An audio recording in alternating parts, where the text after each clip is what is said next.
Hey everybody, it's Chuck Burr here with another TAPS video series. Today we're talking about irrigation management. And I have with me today Hope Nakabuye, who's a graduate student working on her PhD with Dr. Darren Rudnick in irrigation management. So let's visit with Hope about some tools that we can use for irrigation management. Hello, my name is Hope Njuki Nakabuye and I'm at the University of Nebraska Lincoln, and I'm being supervised by Dr. Darren Rudnick, and my research is about irrigation scheduling. So in Nebraska, especially where we are, we have a semi-arid environment, and as a result, irrigation is very important to the growers out here. In addition to that, because of limited water resources, it is important that we schedule irrigation so that we can know how much water we are applying and when to apply it, because water is a scarce resource in these areas.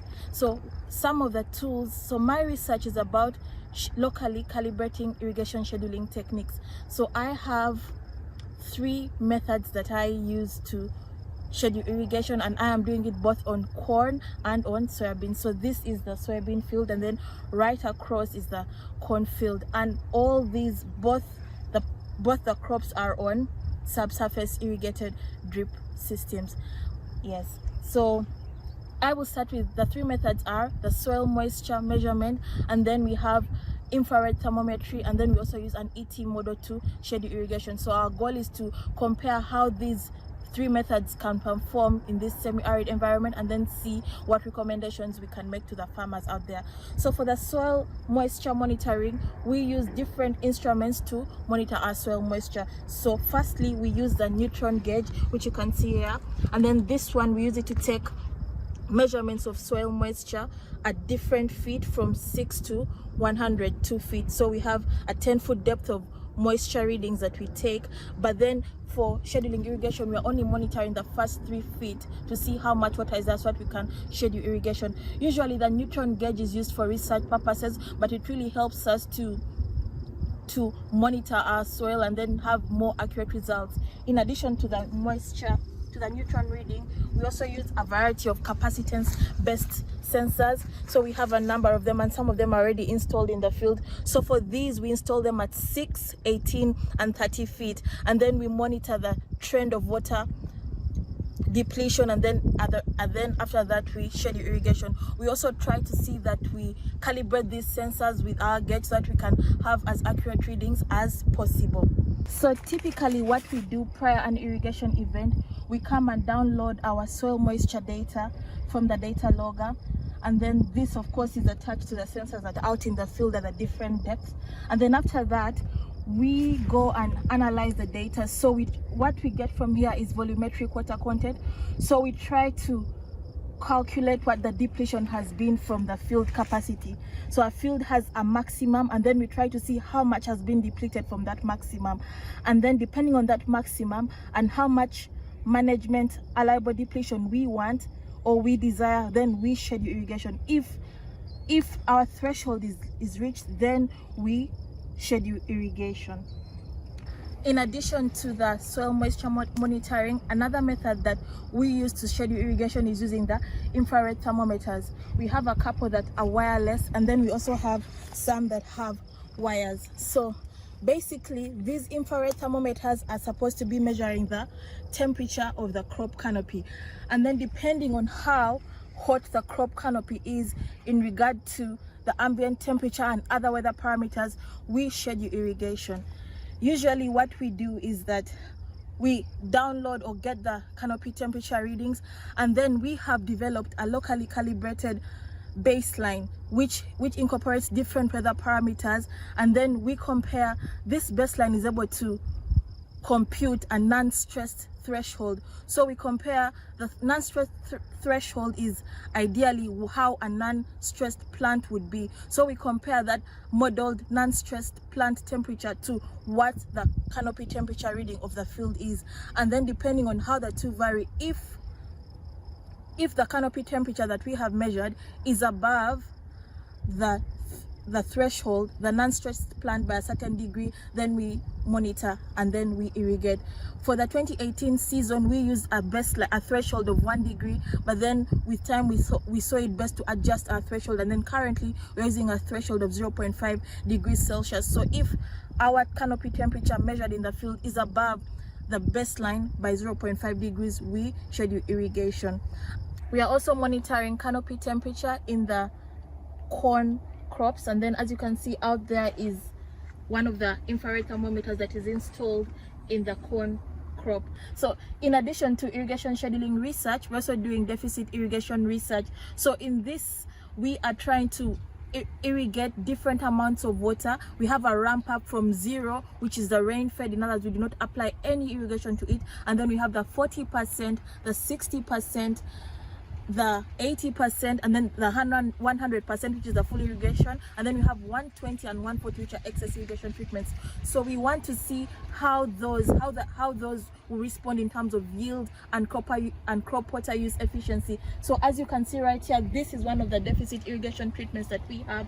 So it is very interesting to see how this will yield in comparison to some of this taller corn, which is probably fully irrigated on the higher ramp up of irrigation. And then it's also interesting to see what canopy responses in terms of temperature we are getting for that. So the final method that we use to schedule irrigation is the evapotranspiration model, the ET model. So this one takes into account the different weather variables daily, and then we try to compute what the crop water use per day is for the crops, and then we compare this to an allowable depletion. If we have crop water use that is more than our set allowable depletion, then we irrigate.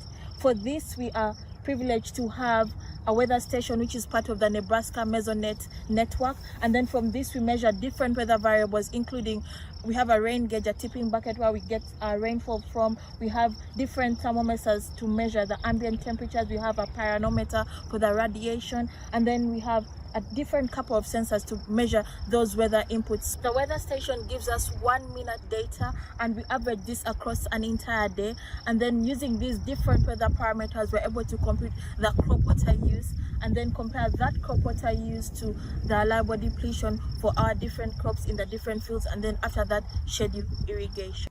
Hey everybody, we're back inside. Hope's going to share some of her research results from the last couple of years on irrigation scheduling. So turn it over to you, Hope.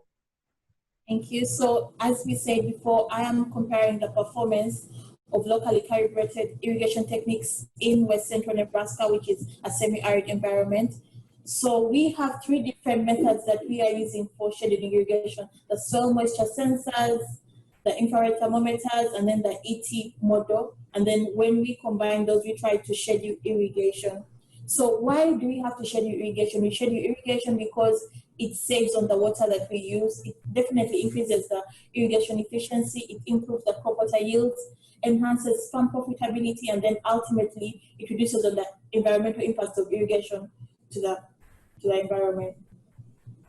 So from the soil moisture sensors, we have been monitoring how these perform in our environment. So as you can see, we are very able to get a distinct drawdown, and then depending on that drawdown, we're able to schedule irrigation, we're able to apply water. So these are just the drawdowns at different depths, and then this will probably be when there's a lot of water, and then with time it goes down, and then we schedule irrigation. This is data from 2018. As you can see, somewhere mid-season, we found that some of the sensors were not responsive to our irrigation events, and that is one of the reasons why this is so, is because the sensors have a limited measurement volume, so the amount of water that they see, especially these capacitance-based sensors in the soil, is limited. So that could be a problem. And then for these subsequent seasons, we have tried to see that we orient our sensors as close to in better place in relation to the drip tape that we have. But other than that, we find that capacitance sensors are relatively affordable for the growers to use. And then, of course, if you are to use them, you have to calibrate them according to the local field conditions that you have. For the infrared thermometry, like I said, we are using a degrees above non-stressed. So depending on how high canopy temperature is above the threshold, then we irrigate. In 2018, we used a threshold of 1 degree Celsius, but as you can see, we had very few events that triggered irrigation. And then later on in the season, we no longer trigger irrigation because at this point, the plant is already senescing. So we found that the baseline that we used and the threshold that we used in 2018 was not appropriate. It was quite high. So then we adjusted that in 2019 to a threshold of 0.5, and these are the degrees above non-stress. So whenever you see these dots or these points above that threshold, then we irrigate. So this indicates that the plant is stressed. For the AT model, we find that it's really able to capture the variation in moisture and then trigger irrigation. It's able to capture how much water the plant is using, and then based on the allowable depletion, it's able to trigger irrigation.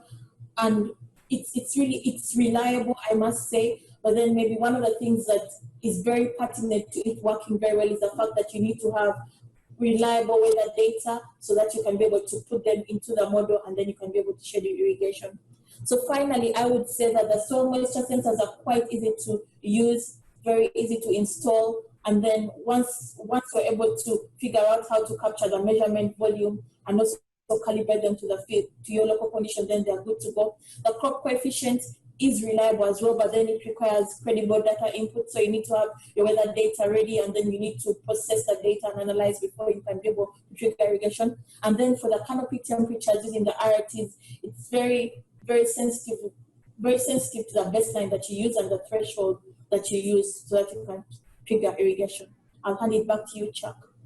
All right, thanks, Hope. And that concludes our video series on irrigation management. And thank you for joining us on another TAPS video series.